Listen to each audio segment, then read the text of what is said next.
Welcome to Mormon Land, where we explore news in and about the Church of Jesus Christ of Latter-day Saints. I'm senior religion reporter Peggy Fletcher Stack. Joining me is senior managing editor David Noyce, who oversees our faith coverage. Hi, Dave. Hello, Peggy. Before we start, here's a quick ask. We invite you to go to patreon.com, where you can access all the Tribune's faith coverage, ad-free podcast episodes, and the full Mormon Land newsletter. Again, that's Patreon, patreon.com/MormonLand. And if you haven't already, follow us on Instagram at mormon.land. Now for today's show. In the 1960s, the NAACP was among the loudest critics of the policy by the Church of Jesus Christ of Latter-day Saints at that time to exclude Black members from its all-male priesthood and from its temples. In 2018, 40 years after the church had eliminated that policy, national leaders of the country's oldest civil rights organization held a joint meeting with top Latter-day Saint officials. The groundbreaking alliance of the two organizations produced donations, scholarships, and humanitarian initiatives. It was directed by then church president Russell Nelson. Now the church has a new president, Dallin Oaks, who has urged members to, quote, root out racism and famously called, quote, Black Lives Matter an eternal truth all reasonable people should support. So what has the partnership accomplished? What is its current state? And what are expectations for the future? Here to discuss these questions is NAAC President and CEO Derrick Johnson. Derrick, welcome. Thank you for the opportunity, Peggy. Where are you coming to us from? I am in Mississippi. All right. Is that the headquarters? No, the headquarters for the NAACP is in Baltimore, Maryland. We have offices across the country, D.C., New York, L.A., and several places in between. Okay. So how and when did you get involved with the LDS Church? And what did you know about Mormonism before that? I was actually on a trip in Tanzania, Africa, and I was introduced to two individuals who were members of the church. We were there, close mentor, like a father of mine, had purchased property and began to build a hotel. And one of the individuals, Will Colon is a lawyer, and so one of the individuals he met through the Trial Lawyers Association, Parkey, as well as Steve Hill, and I went on a trip and had an opportunity to meet the two of them and built a relationship and a friendship from there. And this was, I think, in 2008 or 2009. Wow. So you didn't know anything about Mormonism before that, or did you? Well, I was aware. I had seen individuals on mission, and me, I like to study and understand different religions and organizations. And so I was very much aware, but I had never really had a chance to get to know someone and befriend. You're a pastor, right? No. No? No. I've heard you preach, but I guess you're not a pastor. Yeah, no, not a pastor. I enjoy good preaching and good storytelling and moral lessons. So when did you get involved with the church itself? You said it was 2008 or so when you met some members, but how did that all come about? Well, Steve Hill and I and my wife, his wife, built a really good relationship. So after that first trip, I was invited by he and Parkey to be a guest lecturer for Orrin Hatch lecture series at Brigham Young. From there, had an opportunity to meet other members of the church and families, and had come back once or twice since then, based on invitations. So let's go to 2018. What did you think of President Nelson's effort to form sort of a partnership with NAACP? I took this position in 2017, and Steve and I hadn't spoken in probably a couple of years, and he seen it in the paper and reached out immediately to say, hey, I would love for you to build a relationship with the leadership of the church. He came out to the board meeting, and we talked about it, and I've always had a philosophy or belief that you should always be a friend before you need a friend. And I recognized that the association had not built any type of relationship with the church. Steve Hill being a great representative of the church in terms of how he and I maintain good open communications. And I just appreciate the way his worldview. And he said he wanted to facilitate that process, and he began to work on it. And as a result of that, we ended up having our May board meeting in 2018 in Salt Lake, which really began the journey. Derrick, did the NAACP, or has it so far gotten out of this alliance what you had hoped? I think what I had hoped is an open dialogue, ongoing relationship, and we have that. I think as you look over the last several years, the fact that Amos Brown, one of our longest serving board members, a really true confidant for me, maintain an ongoing open dialogue with President Nelson and the church leadership. Just recently, he led a delegation to Salt Lake to be a part of your annual Christmas activities. And I think that's most important. There was nothing in specific that we were pursuing other than building out a relationship and having ongoing open dialogue. And if anything else, that's what I hope for. So that's what we have achieved. Derrick, have you had any interactions with President Oaks, either before he became president or since he became the church's president? Fortunately, yes. I had the opportunity to meet President Oaks prior to the unfortunate death of President Nelson. I have not spoken with him since. I do plan to schedule time and hopefully get an audience with him. The leadership of the church have been very welcoming and open, so I look forward to maintaining the relationship. Derrick, what were your impressions of President Oaks from the interactions you have had? Very pleasant guy. I've yet to run across a leader of the church that wasn't pleasant, and he's no different. I appreciate his attentiveness to the relationship, like I have appreciated President Nelson's and others. So you already mentioned Pastor Amos Brown. What did you think of the church's efforts with Pastor Brown for that program in Ghana? What were your impressions of that? Part of the interest that we shared mutually, the NAACP and the church, is our interest around the continent of Africa and all 54 of its countries. Dr. Brown has been frequently on the continent for different missions and activities. And I thought it was a great way to honor him. I mean, we came up with the concept of taking young people to the continent, particularly Ghana, so that we can have a cultural exchange. One of the things I share with the young people throughout the trip, that no one should ever have to suppress their identity for anyone else's comfort. We should always all lean into our identities to show how we are stronger together. And so that was a part of the trip. And those young people, I think, really appreciated that level of exposure across communities, across cultures. I really appreciated some of the young people who were members of the church and how they really engaged and stood up for one another. It was a great trip, and I hope we continue to do that for our young people. That's pretty much what I was going to ask. If you have the expectation that trip will be repeated and continued in the future, have you had any conversations about that? We have had conversations about it. I mean, we've taken a few other delegations, separate from the church over, but we have talked about, Jack, actually just recently, Dr. Brown and I, we talked on Friday about looking into convening a delegation and taking over on next year.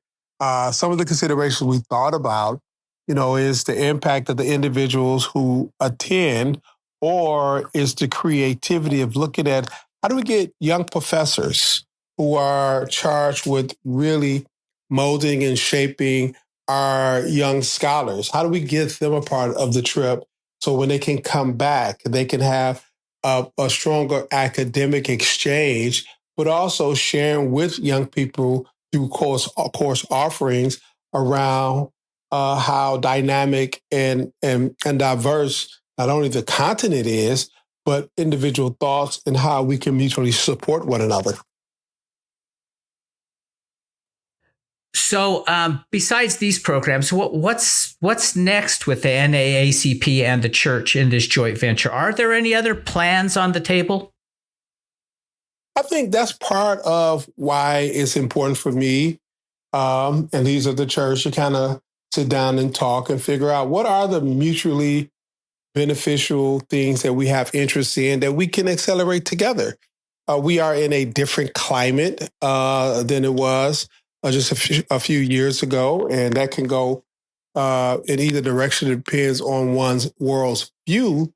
But what's central to that world's view is humanity and what we as human beings should identify as something that can create common bonds. You know, I've always believed the fact that if individuals from two different worldviews can zero in on the things that they agree to and agree with, they can solve the problems of the things they disagree about.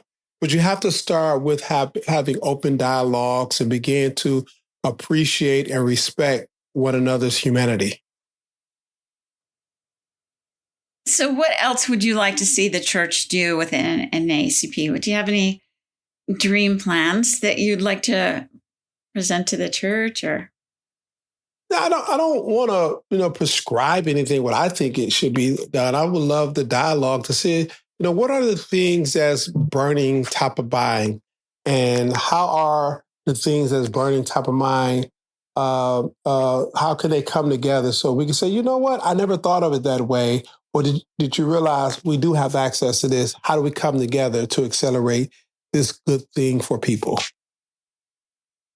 Mormon Land will be right back. Derrick, can I ask a little bit more personal question? How do you see your work as connected to your faith? Oh, it's ingrained. The reason why I do this work is because of my faith. I grew up in a household, Black Baptist religion, and church was centered to everything. It was centered to our dreams, our hope, aspirations. We had, I'm of the generation of individuals who had to migrate from the South because of the harshness of the policy and the people and the lack of opportunities, who migrated north for job opportunities. And that migratory pattern was full of faith, belief, and all of the traditions that drove my family to the north. And out of that, my great aunt, who's like my grandmother, I watched her care for other households, make sure people who lacked receive. Many Saturdays, she would have a big spread outside of the house, and whoever lived in the neighborhood could come and get, and eat, because it was really harsh for her generation. And it was a World War II generation. My great uncle, who fought in World War II, had to leave the South because he realized that the freedoms he was fighting for abroad were not, allowed for him to really appreciate once he got back home domestically, nor were there any job opportunities. And so when they got to Detroit, he worked for the auto industry, and they shared. And what I'm doing now is an extension of that, doing for others who may not have the ability to do. That self-reliance is important, but we all need a leg up. So where do you think the country is these days on racism? In the years since George Floyd's killing and Black Lives Matter movement, where are we as a country on racism? I think this has been the most difficult year I've ever witnessed in terms of othering. It's not just race, it is punching down on people because they are not like what people believe should be the norm. It's a sad state that in this nation, that when I grew up, we celebrated the fact that, we were a melting pot, and from many come one, and all of the things that we celebrate as a nation in terms of who we, aspire to be. We've witnessed this year many of those things being rolled back, and a lot of punching down on people, and it's unfortunate. So, given that environment right now, it seems like an alliance between the NAACP and the LDS Church is perhaps even more important, don't you think? I mean, I know that's kind of a leading question, but yeah. I mean, any religious organization, institution, any individual who subscribes to be a believer, we should all be taking note that the Bible, as literal interpretation, says, there are only two great commandments. Love thy neighbor as thy will thyself, love thy God with all thy mind and thy heart. And loving thy neighbor is really embracing the wholeness of who they are, not maligning them and creating malicious public policy or treating people bad. And so absolutely, not only the Mormon Church, but all of the denominations under the Christian faith should be taken aback about what's taking place if they truly believe in the words and really begin to apply Jesus' teaching to humanity. Just if someone is in this country and lack what people consider a legal status, we should be treating them inhumane. If a child needs food, it's not the fault of that child. We should not starve that child. If you have individuals who have a disability, however they describe that disability, we shouldn't punch down on them. That's not the teachings of Jesus that I'm aware of. And so I think this is a moment that we all should be taken aback of what we are witnessing and looking at how we can repair the huge gap that we are witnessing as it relates to this current environment and treating of people who are not a part of the mainstream. So given this, what else do you see as the NAACP's biggest challenges? It is moving people away from this toxic environment, understanding that public policy does, in fact, have an impact on people's real lives. You can have public policy to support, build up based on Jesus' teaching, or you can have public policy that is violent, that strips away the basic necessities of individuals who are seeking simply to exist and be treated with human dignity. That is the work of the NAACP. And that's why we're still as relevant today as when we were founded 116 years ago. As you were speaking about the role of Christian people and individuals, how can religious leaders in both groups, all groups, how can they speak up during this time and be a moral voice for the country? What would you like to see? Would you like to see more speaking up by religious leaders about what's happening? Well, absolutely. But, each religious faith and denominational leaders, they have to define in this moment where they actually stand. It's not for me to prescribe or say, well, you should do it this way or that way. It really is for many of us to observe.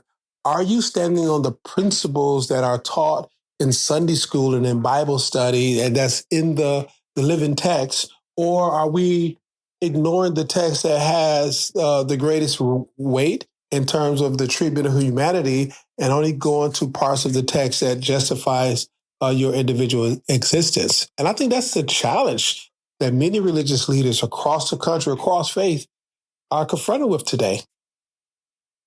Yeah, it does seem sometimes that they're leery sometimes to speak out. There seems to be an increased amount of that. Probably, I guess, because of the polarization. Do you sense that?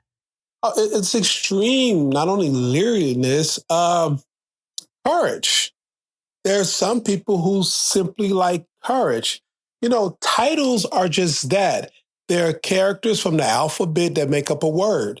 But what's behind the title is whether or not an individual have character to stand on values and principles that they espouse to believe in, and in many cases teach.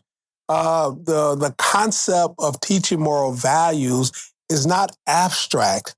It lives around us every day, and that teaching is not only in words, it is in deeds as well. So, are you optimistic about the future of the nation and specifically this partnership with Latter-day Saints? I'm realistic that we get out of this what we put into it. And so my realism says I have to work even harder to get something better out of it. And so that's what I'm focused on. So, Derrick, one last question. What would you like our listeners to take away from this interview? What's your message to our listeners? For me, as an individual that represents the nation's largest African-American focused organization, and particularly civil rights, is that we all have something to say. And what we are saying is very clear. Let's celebrate all of our uniqueness, how diverse and how dynamic we are. And let's move away from a culture where people are being maligned because they look, sound, or operate differently. We're stronger together. Great message. Derrick Johnson, thanks for joining us today. Thank you for the opportunity. Thanks to Dave Noyce. Always a pleasure. And to our producer, Chris Samuels. We remind our listeners they can keep up on all the happenings in and about the church by subscribing to the Salt Lake Tribune's free Mormon Land newsletter. Just go to sltrib.com to sign up, and we'll talk again next time on Mormon Land.